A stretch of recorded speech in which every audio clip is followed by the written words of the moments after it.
Wally, you ready for your bedtime story, good boy? Tonight we're going to read The Elephant's Child by Rudyard Kipling.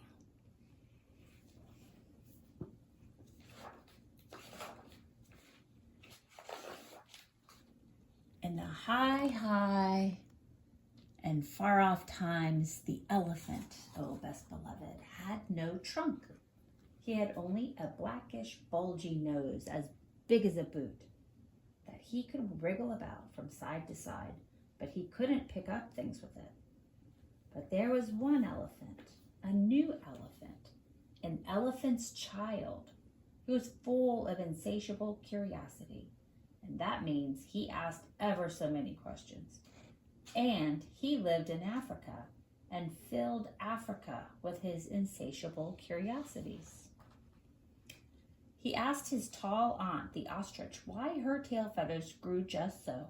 And his tall Aunt Ostrich spanked him with her hard claw. He asked his tall uncle, the giraffe, what made his skin spotty, and his tall uncle, the giraffe, spanked him with his hard hoof. And still, he was full of insatiable curiosity. It's kind of like you, Wally.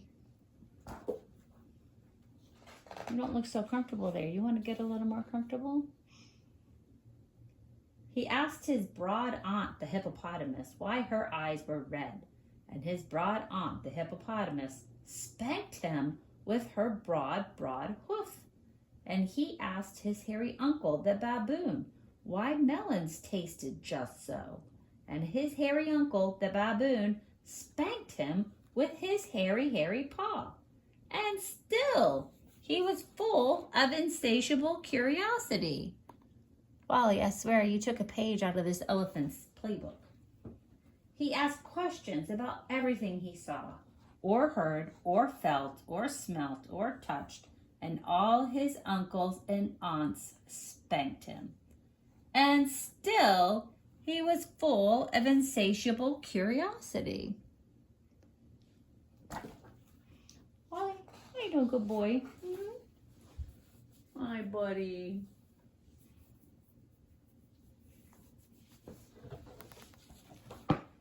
One fine morning in the middle of the procession of the equinoxes, this insatiable elephant's child asked a few fine questions that he had never asked before. He asked, what does the crocodile have for dinner? Then everybody said, hush, in a loud and dreadful tone. And then they spanked him, immediately and directly, without stopping, for a long time.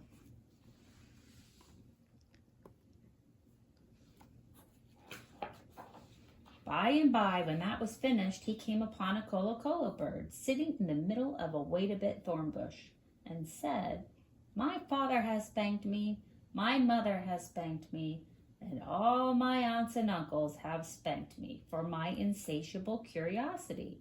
And I still want to know what the crocodile has for dinner. Then the colo bird said with a mournful cry, go to the banks of the great gray green greasy Limpopo River, all set about with fever trees, and find out. That very next morning, when there was nothing left of the equinoxes because the procession had proceeded according to the precedent, this insatiable elephant's child took 100 pounds of bananas, the little short red kind, and 100 pounds of sugar cane, the long purple kind, and 17 melons, the green crackly kind, and said to all his dear families, goodbye, I'm going to the great gray green greasy Limpopo River, all set about with fever trees, to find out what the crocodile has for dinner. And they all spanked him once more for good luck, though he asked them most politely to stop. Then he went away, a little warm, but not at all astonished, eating melons and throwing the rind about because he could not pick it up.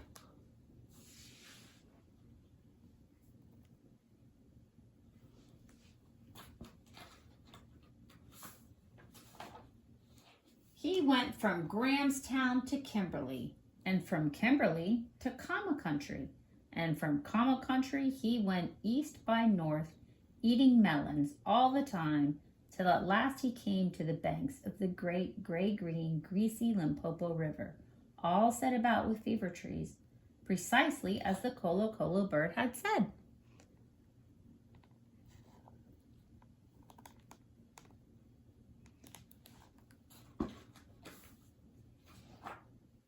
Now you must know and understand, O best beloved, that till that very week and day and hour and minute, this insatiable elephant's child had never seen a crocodile and did not know what one was like. It was all his insatiable curiosity. The first thing that he found was a bicolored python rock snake curled around a rock. "Excuse me," said the elephant's child most politely, "but have you seen such a thing as a crocodile in these promiscuous parts?"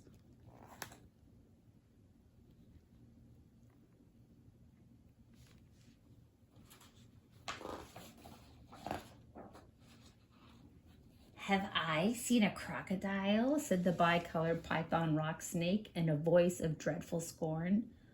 "What will you ask me next?"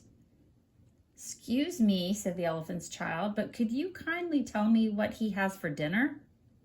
Then the bicolored python rock snake uncoiled himself very quickly from the rock and spanked the elephant's child with his scalesome, flailsome tail.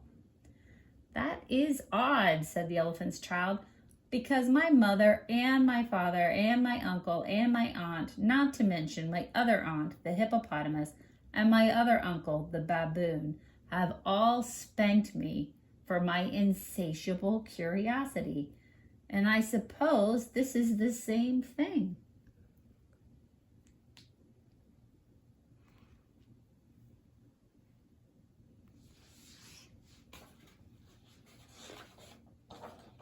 How you doing there, buddy? So he said goodbye very politely to the bicolored python rock snake and helped him to coil up on the rock again, and went on, a little warm, but not at all astonished, eating melons and throwing the rind about because he could not pick it up, till he trod on what he thought was a log of wood at the very edge of the great gray-green, greasy Limpopo River, all set about with fever trees. But it was really the crocodile, O best beloved, and the crocodile winked one eye like this. "Excuse me," said the elephant's child most politely, "but do you happen to have seen a crocodile in these promiscuous parts?"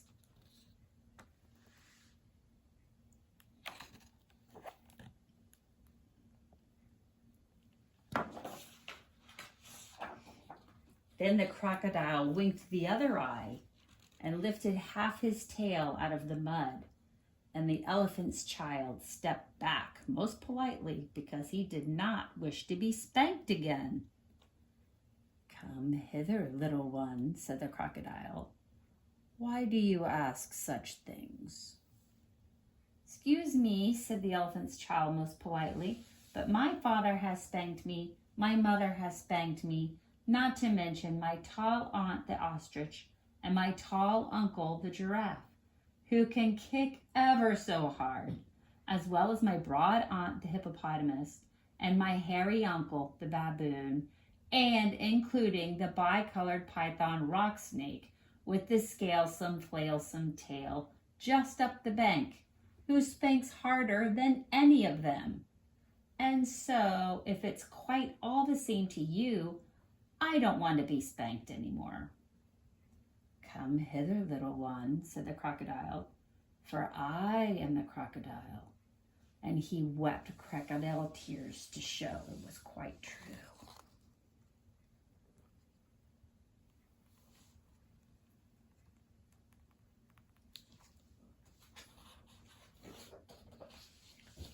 Then the elephant's child grew all breathless and panted and kneeled down on the bank and said, "You're the very person I've been looking for all these long days. Will you please tell me what you have for dinner?" "Come hither, little one," said the crocodile, "and I'll whisper." Then the elephant's child put his head down close to the crocodile's musky, tusky mouth, and the crocodile caught him by his little nose, which up to that very week, day, hour, and minute had been no bigger than a boot, though much more useful. "I think," said the crocodile, and he said it between his teeth like this, "I think today I will begin with the elephant's child." At this, oh beloved, the elephant's child was much annoyed, and he said, speaking through his nose like this, let go, you're hurting me."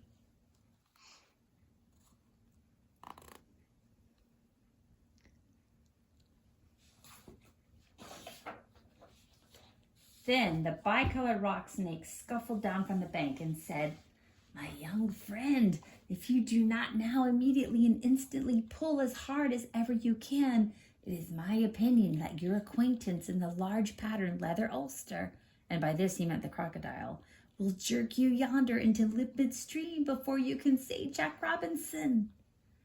This is the way bicolored python rock snakes always talk. Then the elephant's child sat back on his little haunches and pulled and pulled and pulled, and his nose began to stretch. And the crocodile floundered into the water, making it all creamy with great sweeps of his tail.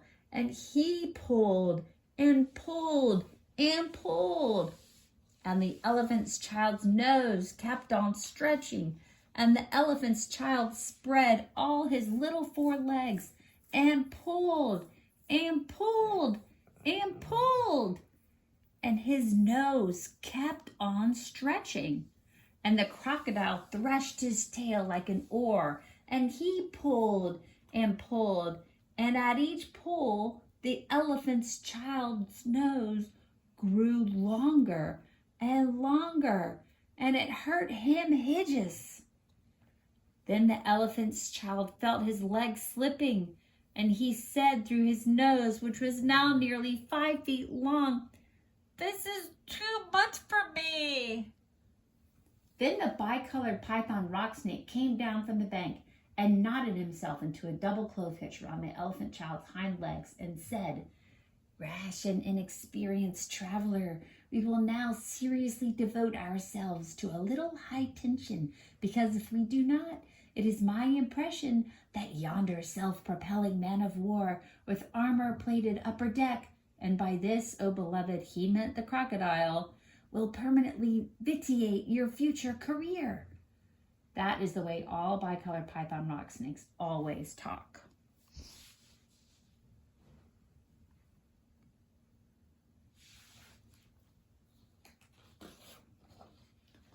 So he pulled, and the elephant's child pulled, and the crocodile pulled, but the elephant's child and the bicolored python rock snake pulled hardest, and at last the crocodile let go of the elephant child's nose with a plop that you could hear all up and down the Limpopo.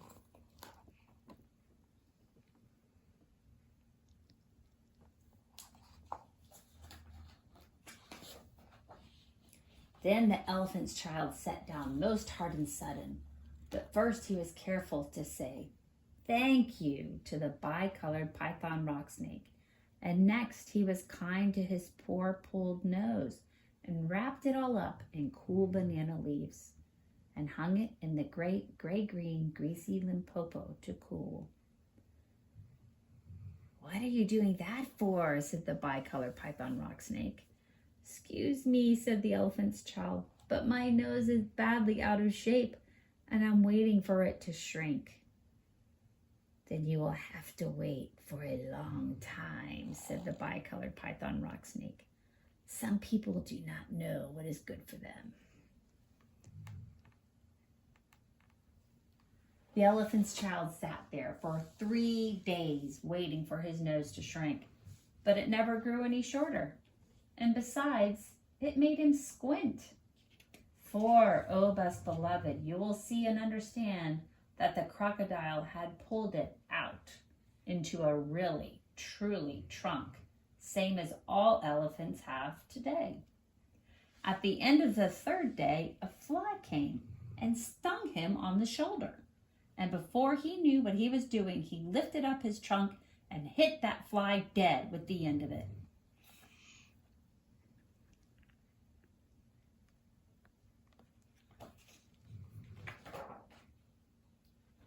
Vantage number 1, says the bicolored python rock snake.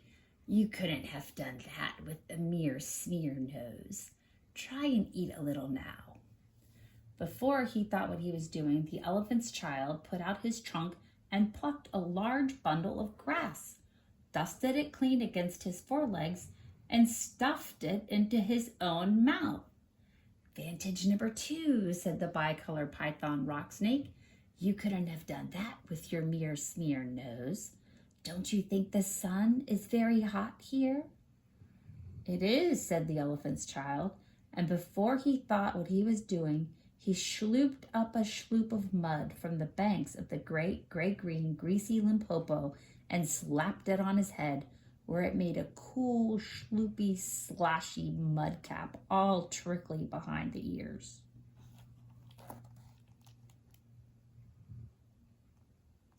Vantage number 3, said the bicolored python rock snake.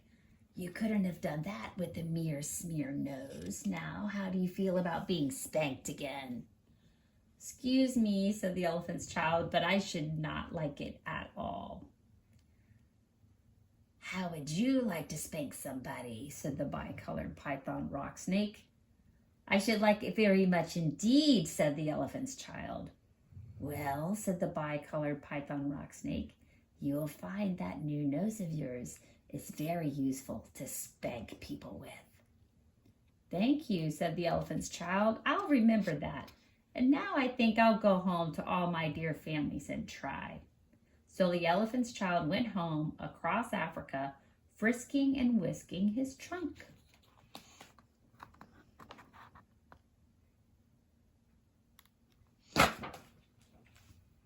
When he wanted fruit to eat, he pulled fruit down from a tree instead of waiting for it to fall, as he used to do. When he wanted grass, he plucked grass up from the ground instead of going on his knees, as he used to do. When flies bit him, he broke off the branch of a tree and used it as a fly whisk, and he made himself a new, cool, slushy, squishy mud cap whenever the sun was hot.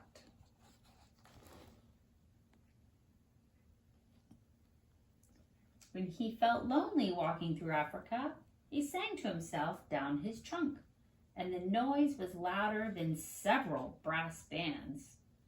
He went especially out of his way to find a broad hippopotamus. She was no relation of his, and he spanked her very hard to make sure that the bicolored python rock snake had spoken the truth about his new trunk.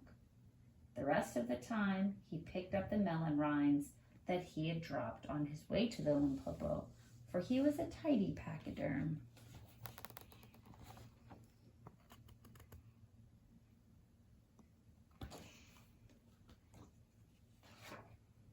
One dark evening, he came back to all his dear families, and he coiled up his trunk and said, "How do you do?" They were all very glad to see him, and immediately said, "Come here and be spanked for your insatiable curiosity." "Pooh," said the elephant's child. "I don't think you peoples know anything about spanking, but I do, and I'll show you." Then he uncurled his trunk and knocked two of his dear brothers head over heels. "Oh, bananas," they said. "Where did you learn that trick? And what have you done to your nose?" "I got a new one from the crocodile on the banks of the great gray-green, greasy Limpopo River," said the elephant's child. "I asked him what he had for dinner, and he gave me this to keep." "Looks very ugly," said his hairy uncle the baboon. "It does," said the elephant's child, "but it's very useful. and he picked up his hairy uncle the baboon by one hairy leg and hove him into a hornet's nest.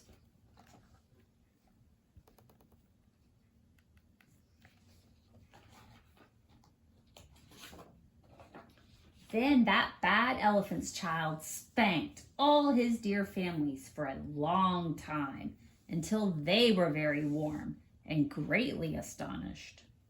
He pulled out his ostrich aunt's tail feathers, and he caught his tall uncle, the giraffe, by the hind leg and dragged him through a thorn bush.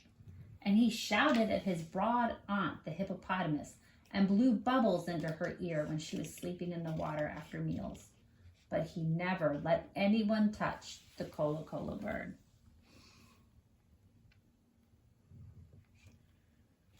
I hear snores. At last, things grew so exciting that his dear families went off one by one in a hurry to the banks of the great gray-green, greasy Limpopo River, all set about with fever trees, to borrow new noses from the crocodile. When they came back, nobody spanked anybody anymore. And ever since that day, oh best beloved, all the elephants you will ever see, besides all those that you won't, have trunks precisely like the trunk of the insatiable elephant's child.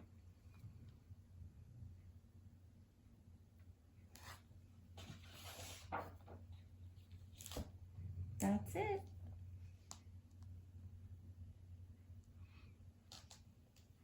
Story works tonight. Good night, Wally. Sweet dreams.